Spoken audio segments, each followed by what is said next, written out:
We're doing this story again. The Electoral College is extremely important. I'm going to explain why. First, from the Washington Times, Rep. Stephen Cohen introduces constitutional amendment to abolish the Electoral College. My God, is that a terrible idea? And it's almost like Mr. Steve Cohen is either unabashedly trying to benefit his party for the time being at the expense of the entire country and his party in the future, or he's just not that smart. Because children in grade school understand why we have the Electoral College, maybe not the complete nuances of why it exists. But it's no surprise to me, and it's always Democrats complaining about this, at least in the past decade or so, because the Electoral College has typically favored Republicans for the time being. But the Electoral College is extremely important.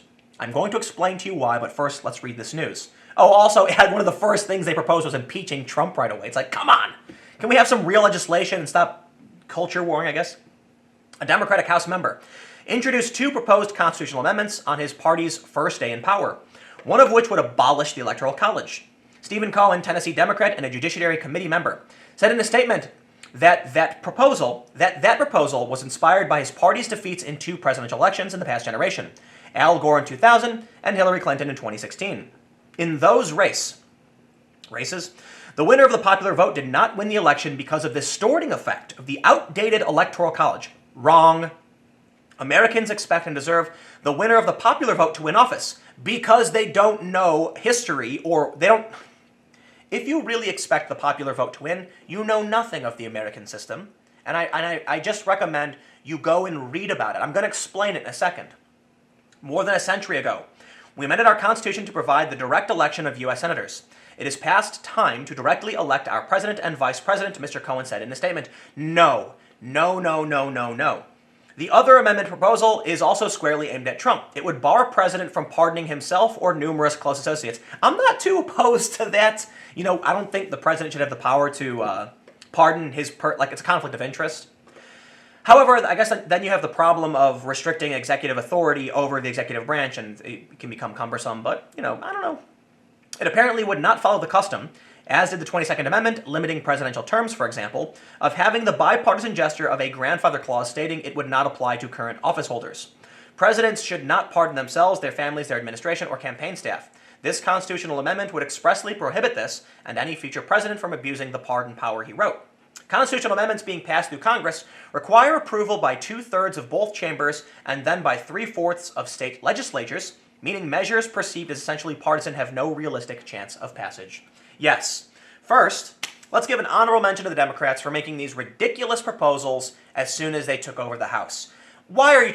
Look, you're not going to impeach Trump. Give me a good reason why the man should be impeached. The economy is booming. Unemployment is way down. We're pulling out of Syria and Afghanistan. It all sounds good to me, right? And I don't like the guy.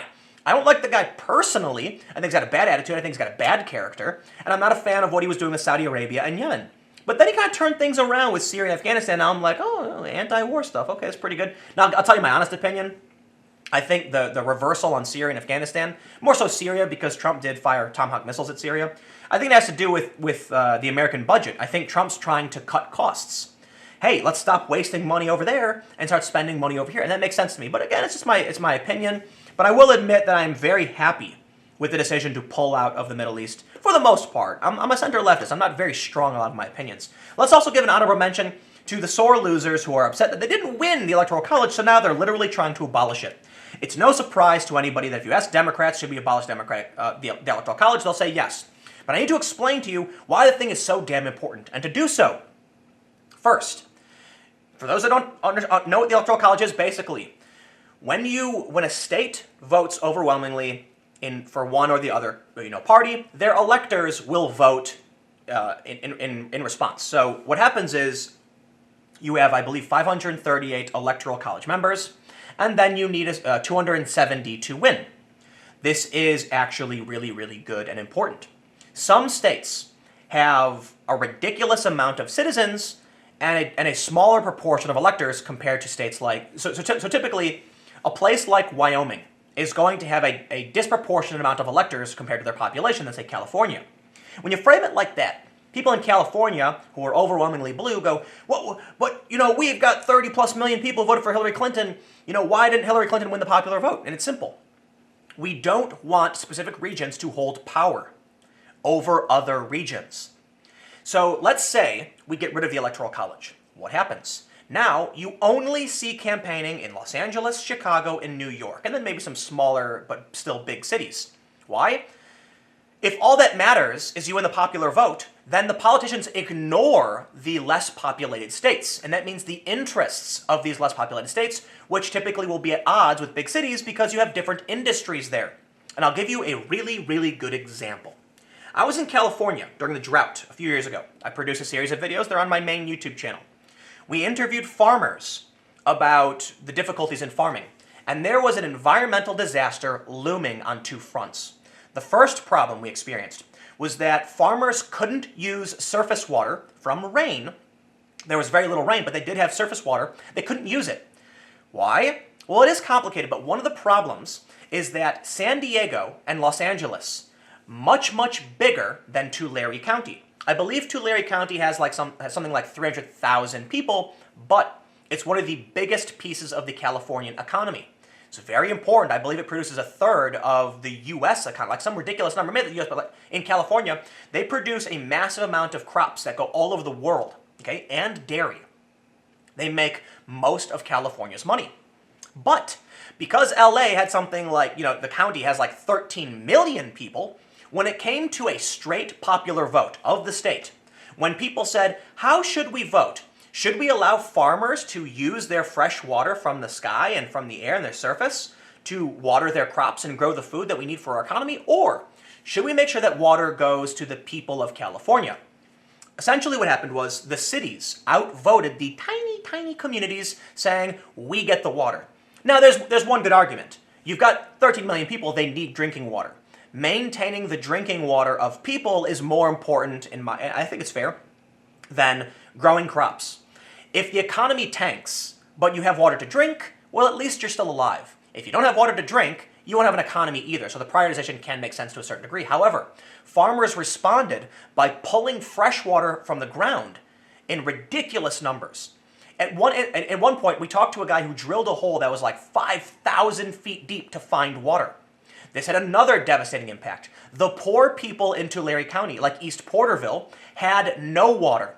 They get their water from wells. They're not rich people, they're not in plumbing systems, they're poor. When the farmers started ripping out the groundwater as their last resort to grow their crops, it dropped from like a 35-foot bed, meaning a 35-foot well would get water for your family, to thousands of feet. Essentially, you have a city, and there's water underneath it. And everyone's dipping their straws into it in desperation. There was surface water. They weren't allowed to use it. This is what happens when you have a direct popular voting system. Now, don't get me wrong, it's complicated. But the second front was that you had people arguing, we should be able to divert fresh water from the California Delta, which is by San Francisco, south to the farms to make up for the fact that we don't get fresh water. And this is a big debate. But when I talked to the farms in the Delta who opposed this, there's one really good reason. San Francisco Bay has fresh water and salt water pushing on each other. And at a certain point, it's fresh water, and it slowly starts becoming brackish and then salt water by the ocean. Essentially, the fresh water is pushing the salt water back out into the ocean. If you divert fresh water from the Delta to the south, what ends up happening? Salt water rushes in and destroys all of the Delta farms and all of the Delta towns because they no longer have fresh water. But this was a serious argument, and it's extremely dangerous when you realize the people who live in the Delta are underpopulated relative to the cities. That means without balanced voting, representing the interests of different industries, direct democracy results in the oppression of the minority by the majority. This leads to something really obvious. The destruction of the entire state. They'd have no economy, they couldn't balance things properly. So let's talk about the Electoral College in a bigger sense from that example. What would happen then if we got rid of it? Wyoming, Montana, Oklahoma, Tennessee, Nebraska, Missouri, Wisconsin, Michigan, these states, they would lose all power. And the interest would then be directed strictly at these big cities. We would quite literally end up in a Hunger Games type situation. And I don't mean young people killing each other in arenas, I mean one big capital city with all of the power. What would end up happening is, someone would say, why would I want to live in Montana when I have no voting power at all, when my interests never get represented? And the politicians never even come and bother to talk to me. The only real opportunity is in the cities where your voice can be heard. And thus, without the Electoral College, even outside of the doomsaying, people will start to gather in urban environments more so, and the rural environments will start collapsing, and that's bad for our survival. Food comes from farms, not from in the cities. Cities are hard to maintain. We need to maintain a balance between different areas. It's not about one person, one vote. It's about industry and balancing an economy. And that's why the Electoral College is so important. Thank you for tuning in to this anecdotal history lesson from Tim Pool and why I think the Democrats are so destructive in this end. Look, their interests are clearly urban. They don't understand what goes on for these rural areas. And in places like California, where they have direct representation, not a balanced representation, they have direct democracy, the cities can outvote the rural areas and starve them out of resources. And that's scary. It is. It's hard to balance. It truly is. But getting the Electoral College is not about some archaic institution. It's about balancing the interests between different population levels. There was a time when California had no population, and the Electoral College was very beneficial to them. But now that it's not, they want to oppose it. Go figure. Nah, that's not how it works. Anyway, stick around. I got some more stories coming up. It'll be on this channel, and I'll see you in a few minutes.